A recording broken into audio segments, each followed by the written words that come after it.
Very good morning class 11th। तो 10th class complete हो चुकी है ना। चलिए 11th का मैथमेटिक्स स्टार्ट करें। तो देखो, हमारी क्लास 11th में हमें यूनिट 1 स्टार्ट कर दिए जो कि है सेट्स। सेट्स आपका पीछे से पिछली क्लास से कोई रिलेशन नहीं रखता, न्यू एकदम नई चीज़ है। ठीक है, तो ध्यान से समझो। सेट्स क्या होते हैं, डेफिनेशन बता देता हूँ जो कि आपकी बुक में ही लिखे एज इट इज़ कि collection of well defined objects. Collection मतलब किसी भी चीज़ों को इकट्ठा करना, ग्रुप बना देना, चाहे वो नंबर हो, चाहे वो नेम हो, चाहे कुछ भी है। अगर हम उनको ग्रुप बना के कहीं पर रख देते हैं तो वो क्या कहलाता है, कलेक्शन। यहाँ पे सेट के लिए आपको समझने वाली चीज़ है well defined objects. Well defined objects का मतलब क्या है, देखो समझो इस चीज़ को। मान लो मैंने क्रिकेटर्स के नेम इकट्ठे करें। मैंने क्या करा कि मेरे मन में आया कि मैं क्रिकेटर्स को पता करता हूँ कौन कौन है। मैंने 3 क्रिकेटर्स लिए, रोहित, विराट और सहवाग। ठीक है, हैं भी ये। तो मैंने क्या करा, इन तीनों को इन ब्रैकेट्स के, इनको करली ब्रैकेट्स बोलते हैं। ठीक है, तो करली ब्रैकेट्स के अंदर मैंने इन तीनों के नेम लिख दिए और एक सेट बन गया। सेट में आपको 2 चीज़ें समझनी है। एक तो आप ये ब्रैकेट्स लगाएंगे, कंपलसरी है, इनके बिना आप बोल ही नहीं सकते कि ये सेट है। इन ब्रैकेट्स के अंदर कुछ भी लिखोगे वही सेट कहलाएगा। अब जो अंदर लिखोगे उनकी प्रॉपर डेफिनेशन होनी चाहिए। क्यों कह रहा हूँ, रोहित, विराट, सहवाग तीनों एक ही कैटेगरी के हैं, क्या, क्रिकेटर्स। यहाँ देखो, फिर से कर ली brackets, okay done. Rohit, elephant, tomato, किस कैटेगरी में डालूँ मैं इसे?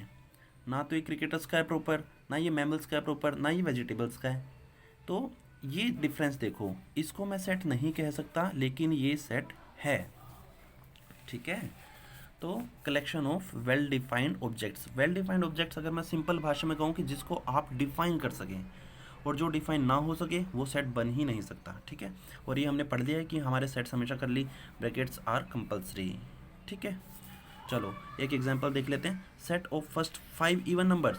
फर्स्ट 5 इवन नंबर्स का अगर सेट बनाना है तो मैंने कंसीडर करा एक ए, मैं उस सेट को ए नाम दूंगा। तो ए इक्वल टू ब्रैकेट्स लगाएं, उसके अंदर 5 इवन नंबर्स, वो भी पहले 5, तो 2 4 6 8 10। ये आपका क्या बन गया, सेट बन गया। ठीक है, अब आगे क्या समझना है, ये जो 2 है ये इस सेट का एलिमेंट है। हम इस 2 को क्या कहेंगे, element. This 4 will be element, 6 will be element, 8 will be element, 10 will be element. ठीक है, सेट के अंदर आप अगर कुछ भी लिखेंगे, अगर मैं यहाँ बात करूँ Rohit, Rohit is the element of this set, Virat is the element of this set. ठीक है, एलिमेंट। अच्छा, 2 बातें सीख ली कि सेट की डेफिनेशन क्या है, कैसे बनता है, फिर एलिमेंट्स क्या होते हैं। अब तीसरी चीज़, elements can not be repeated in a set.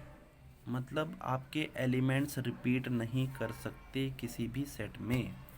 मान लो अगर आपने लिखा है सेट 1 2 1, मैं कहूँगा ये गलत है, क्योंकि आपको फिर इसे 1 और 2 ही लिखना पड़ेगा। आपके एलिमेंट जो एक बार आ चुका है वह दोबारा नहीं आएगा। ठीक है, अगर ये चीज़ नहीं समझ में आई तो फिर आप ये वाला एग्जाम्पल देखो, देखो बहुत अच्छा है। Form a set from alphabets of the word mathematics. कह रहा है मैथमेटिक्स एक वर्ड है और इसका एक सेट बनाओ। तो मैंने क्या करा, लेट बी द सेट, मैंने नाम दे दिया उसका, तो B equal to curly brackets compulsory है। अब मैं क्या करूँगा, मैथमेटिक्स का एम लिखा, ए लिखा, THE, डन। फिर देखो उसके बाद दोबारा एम आ रहा है लेकिन मैंने लिखा नहीं क्योंकि एम ऑलरेडी आ चुका है। ए आना चाहिए था, मैंने नहीं लिखा, ऑलरेडी आ चुका है। टी आ चुका है, ICS फिर मैंने लिख दिए। ठीक है, तो ये मैथमेटिक्स का बन गया है सेट।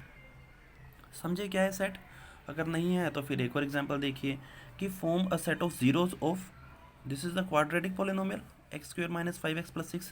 कह रहा है इसके जीरोस का सेट बनाओ, जीरोस का। अब जीरोस आपने 10th क्लास में, 9th क्लास में बहुत अच्छे से सीखे हैं। मैंने यहाँ पे यूज़ किया splitting the middle term.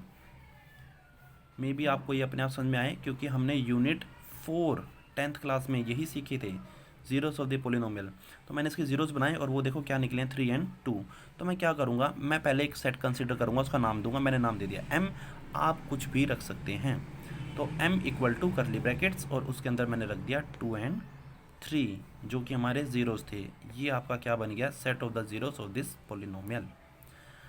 I hope आपको समझ में आया होगा कि सेट क्या होते हैं। सेट मैं फिर रिपीट कर देता हूँ, collection of well defined objects, collection मतलब ग्रुप बना देना, इन करली ब्रैकेट्स के अंदर हम ग्रुप भी बना रहे हैं। Well defined objects particular definition होनी चाहिए, ऐसा नहीं है कि हम कुछ भी लिख दें, ये मैटर करता है। इसके बाद एलिमेंट्स आपके सेट के अंदर हमने जो भी नंबर लिखे हैं या फिर कुछ भी लिखा है वो आपका एलिमेंट कहलाता है। और elements can not B repeat, मतलब जो आया है वो एक बार आएगा, दोबारा नहीं लिखा जाएगा। ठीक है, ये तो मैंने सिर्फ 3 एग्जांपल लिए हैं, ऐसे आपसे कुछ भी बोल सकता है वो बनाने को सेट। ठीक है, थैंक यू।